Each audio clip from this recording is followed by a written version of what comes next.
How did you get involved with the Bonaparte family, with Napoleon? Napoleon, okay. Yes. We just won these large cannons of Napoleon. We threw out the anchor, we jumped in the water, and we came out shouting. Welcome back to Wreckwatch. We have a very special guest on our Sunken Lives series today, possibly the real Dutch Indiana Jones.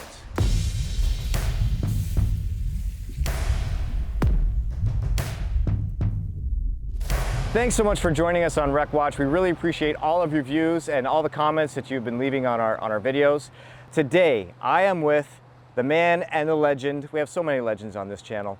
But Kurt, thank you so much for taking the time today.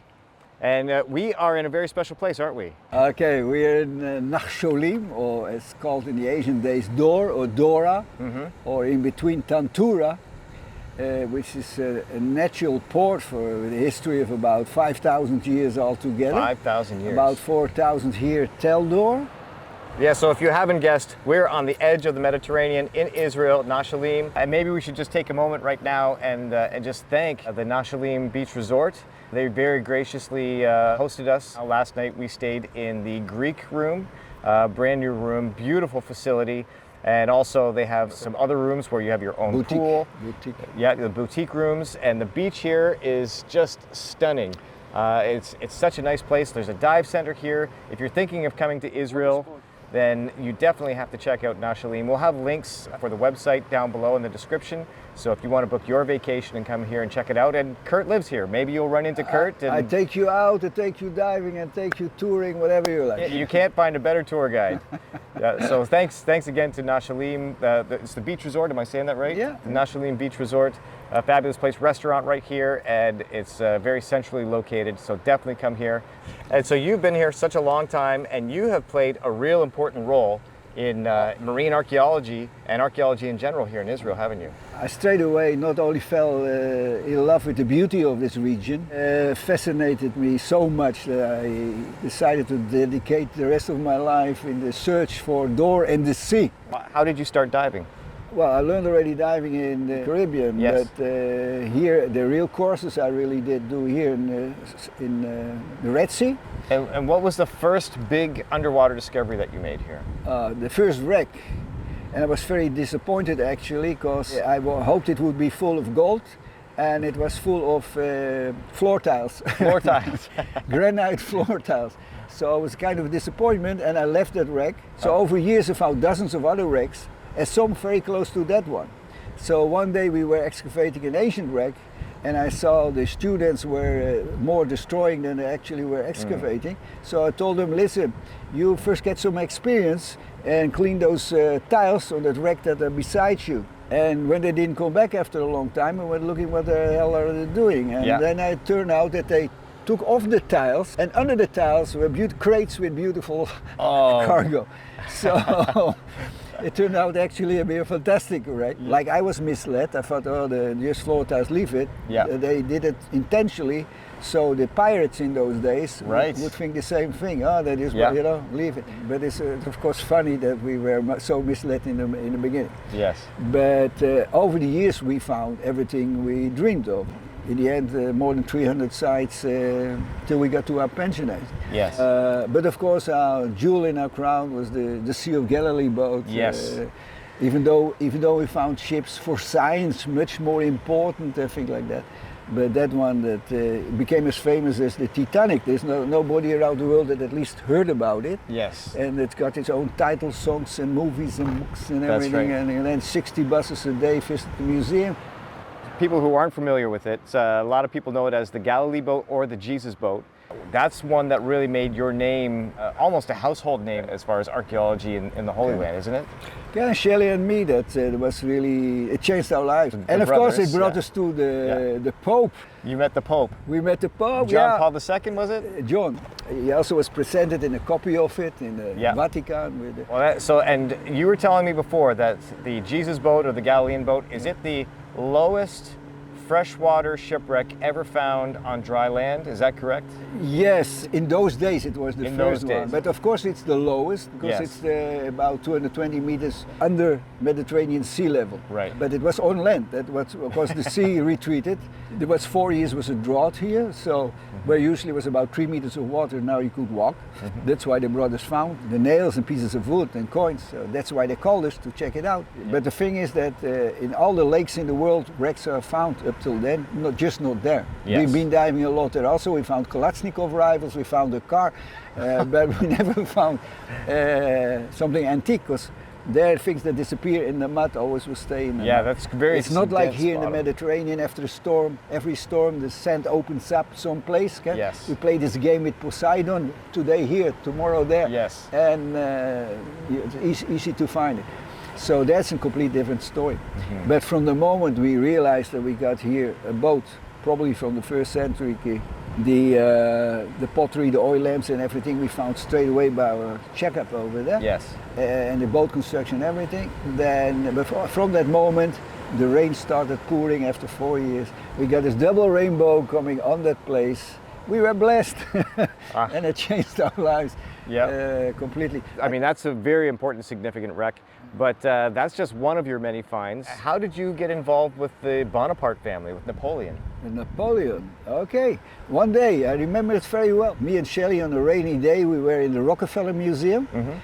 And there's a romantic place to be in itself. In the archives from the Mandatory period. Looking out of the window in the rainy weather, we see the Golden Dome. So in itself, it was a moment I always will be engraved in my head. And we open one of these drawers and we find there the map of Jacotin, of the Holy Land. Jacotin was the cartographer from Napoleon who drew the whole area of Syria, Egypt and Palestine in those days. And he did it from an air balloon. So finally he got an exact map. Every other one that used the map before that was poor because he never got there. Because usually the Sea of Galilee is in the place of the Dead Sea. Yes. There's no perspective. And here this real accurate, beautiful.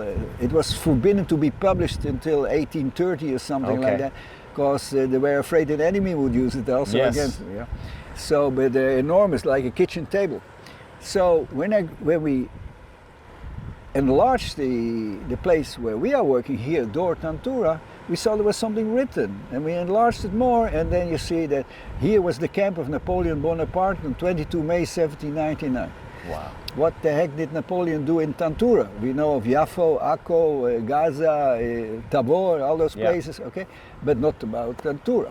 So this was the supply port called Tantura in those days, till 1948. And so you got here on the same beach now with the sunbathers. There were about 12,000 soldiers. A third of them were wounded or sick. Don't forget, now you got only COVID, the whole world grinded to a halt. In those days they had the plague and typhoid and malaria and all kinds of other diseases. And so a large part of his army was sick.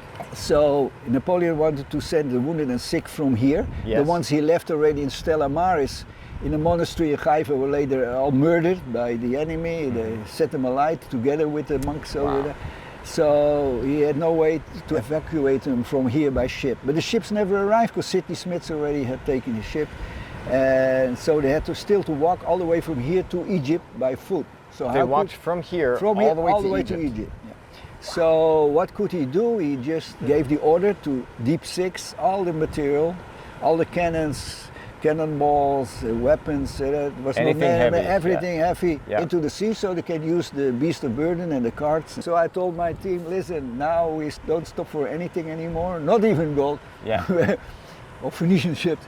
We just want these large cannons of Napoleon. There must be 2 cannons here from about 10 meters, 4 tons of bronze, the super guns from, and we're going to find those. 7 years, like a biblical story, 0, 0. We find everything you want, but nothing Napoleon. Until one day there was such a storm, I knew it. I felt it in my bones, you know, this is it. So we came in the morning to the museum, to the office, and put out a flag. Everybody asked me, why you put the flag out? I said, today we Napoleon Day. Oh, come on, okay. we were working in Akko today. We're not even diving here. I said, well, we come back from Akko, we're going to dive here. Yeah. Nobody believed me, and so I went with Orna, with the boat, together with the Zodiac. And we went just out, and suddenly I said, okay, I feel it's here. Yes. We threw out the anchor. We jumped in the water. We were flabbergasted. We came out shouting out of the water. The whole seabed full with rivals. And, you found like a cache almost, like an exactly armory a place almost. where the army that dumped all this stuff. But yeah, the museum. You have artifacts from what ages? What would you say you cover inside your museum? What's interesting there, first of all, is the building itself with its own history, if you like that, and atmosphere in it. It was a glass factory. It was a glass factory from 1890 about. Yeah. It was a project from Edmund de Rothschild. Yes. When he created all these first Jewish settlements, about 40 in this country in the 1880s around. So in this region here on the Carmel Valley, by the way, Carmel means God's vineyard. God's vineyard, okay. The agriculture and wine production is part of the history here. So the village here of Zichron Yaakov, remember here, it's catching fish. That's very special, because usually we have only poisonous fish here in the moment, you know, from the Red Sea. Oh, really? Yeah. There's poisonous fish here. Yeah, of course. The Abu Nafgar, the blowfish, and the lionfish, and they all came by the Suez Canal, infested this area. Yes. He created also here a Jewish settlement, and the heart of it, the industry part of it, had to be a glass bottle factory. Okay. The ancient port here, as you can see, is completely now sanded in. Once the bay was 5 times larger than it's today, the ancient port. Okay. But it's sanded in over the years with sand that came out of the Nile in big storms in winter time, and sanded the whole harbor in. So you got in those days it was one enormous plate of sand over here. Now from sand you make glass. So he sensed if I create wine in Zichron Yaakov, you have to make bottles. I need bottles. Or glasses. So I made here a glass factory from the local sand. The settlements also keeps an eye here on my harbor. So you got like an Israelite harbor, which is very important. Like in the times of King Solomon, this was the Israelite port of King Solomon. We should mention too, because you and I, we've been working together since, well, I don't know, 2005 or 6 or something like that. And really, what we're doing here on Wreckwatch, this is possible really because of you. Because I was connected to Sean Kingsley, Dr. Sean Kingsley, the founder of Wreckwatch Magazine.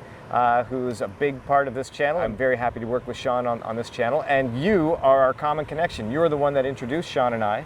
And I introduced Sean to archaeology from the age of 16. He was living with us here, like part of the family. For me, it's like a son. And I was his first mentor, and for many years we worked together. And you're still speaking. And we're still connected every day. Well, this is an amazing place. We've got prehistoric underwater villages just off the coast here. We've got World War II submarines. We've got Napoleon cannons. We've got you found was it the largest stone anchor? The mooring stone, from the time of King Solomon. Yeah, but not only that, it was still connected with the rope to the wreck from the Solomonic area. Yeah. And you're still finding stuff. 900 BC. And you're still finding stuff even today. And in case you haven't noticed, Kurt and I are sporting our brand new Wreckwatch t-shirts, and we've got the Wreckwatch hat. There'll be more videos coming out about that soon, so make sure you stay tuned for that, because you are going to want to get your hands on some of these Wreckwatch t-shirts soon. We'll have more info about how you can do that and how you can support this channel, because we are doing this completely for free, and we are putting this out there just because we love it. So Sean and I would like to invite you guys to become a part of this and help us do the stories that we want to share, and be able to come all the way from Canada to the Mediterranean to spend time with our friend Kurt and many others like him. So thank you for watching. Make sure you hit that subscribe button if you haven't already subscribed. Hit the notifications bell so that you get all the notifications whenever we put something new out there. And if you like this video, please give us a thumbs up, because it really does help. Kurt, thank you very much. My pleasure. And Sean, thank you. And remember, deep down, we care.